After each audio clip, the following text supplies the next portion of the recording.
You know what's strange? We live in the most connected time in human history, but people feel more alone than ever. We can talk to anyone, anywhere, anytime, yet somehow we've built a world that keeps us apart. We stay inside our rooms, inside our borders, inside our fears. And we call it safety, when really, it's loneliness wearing a disguise. Look around. The world feels divided. Every country is building walls, physical ones and invisible ones. We say it's to protect ourselves, but every wall that keeps danger out also keeps life out. Every border we draw in the name of pride or protection cuts off something human in us. We've mistaken control for connection, and that confusion is slowly eating away at our sense of belonging. The truth is, this isn't just politics or geography, it's psychology. When people feel scared or uncertain, they start to shrink their world. They close in, trust less, speak less, care less. It's a defense mechanism. But when everyone does that at once, we end up in a world full of people who are protecting themselves from each other. No wonder loneliness feels like the new normal. We scroll through pictures of other people's friendships and convince ourselves that everyone else has what we don't. But half those smiles are filters. People are laughing in groups, but crying alone. Connection has become a performance, not a practice. And deep down, we're all craving something real. Someone who actually sees us, not just our posts.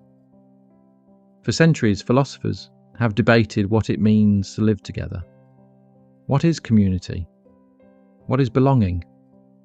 But maybe the answer isn't found in books or theories. Maybe it's in the everyday ways we show up for each other, or fail to. Modern life has turned community into something abstract. We think if we join a group chat or follow the right people, we're part of something.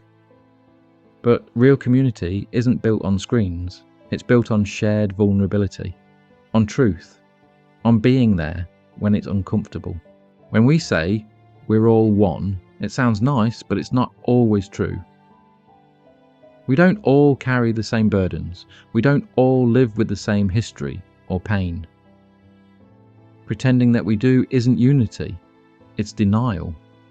Real connection means recognizing difference and still choosing to reach out.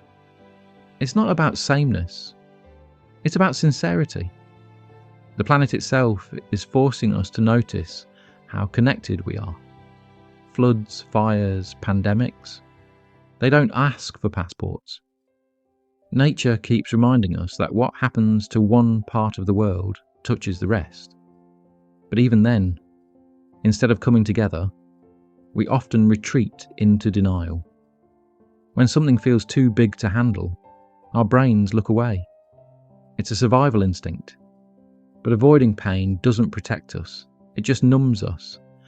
And numbness is the enemy of empathy. That's where friendship comes in.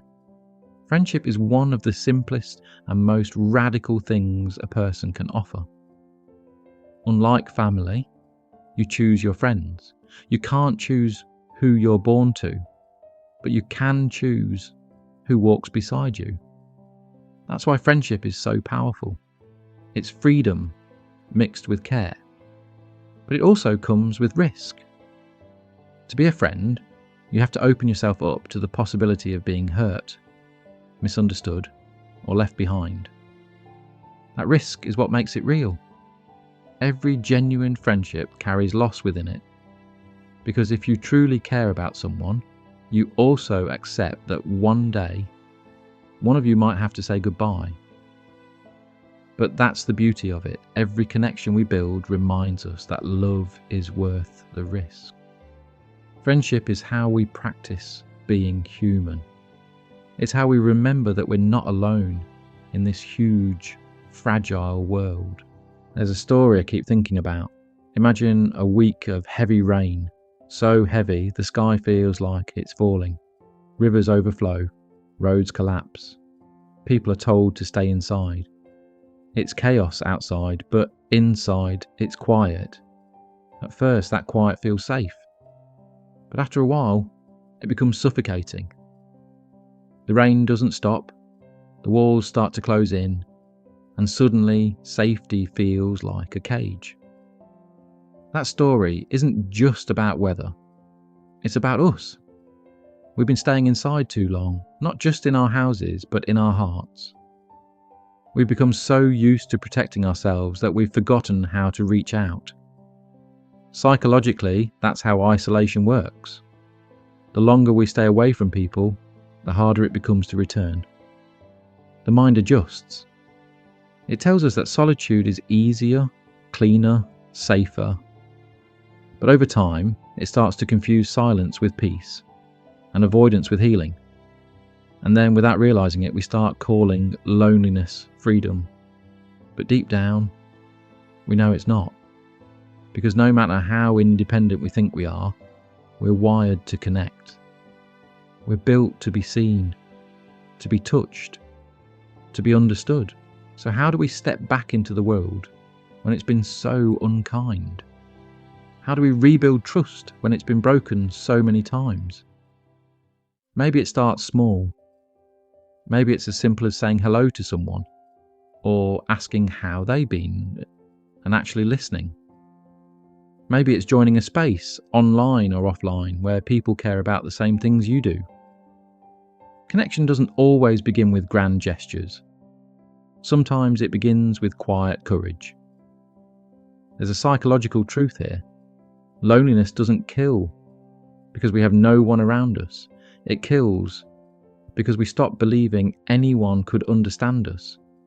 The cure isn't a crowd, it's one person, one real conversation, one honest moment. That's how the walls start to come down. The floods in that story eventually stopped. The roads reopened. People stepped outside again, rebuilding piece by piece. That's what we do. That's what humans have always done. No matter how many times the world floods or burns, we find each other again.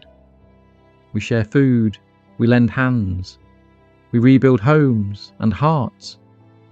Because connection isn't just a feeling, it's survival. If you've been staying inside, maybe today is the day to open the window. Step out even just a little. Send a message. Make a call. Look someone in the eyes. The world outside isn't perfect, but it's alive, and it's waiting for you. Don't let fear convince you that safety means silence. Don't let comfort keep you small. You're allowed to want people. You're allowed to need them. And if you feel like you truly have no one, remember, you're not invisible. You're not the only one sitting in the dark, wondering if anyone notices. I see you. Others do too. You're part of this world, part of this strange, broken, beautiful species that keeps trying, no matter how many times it falls apart. You know, life can feel heavy. The world can feel too big, too loud, too cold. And sometimes it's just easier to stay inside, in your own little bubble. But even here, even now, you're not invisible. Somewhere, someone cares, maybe more than you realise. And even if you feel small, even if it's quiet, your presence matters. So take a breath. Look around. Reach out even just a little. Because connection isn't about being perfect. It's about being human. And being human means you're never truly alone.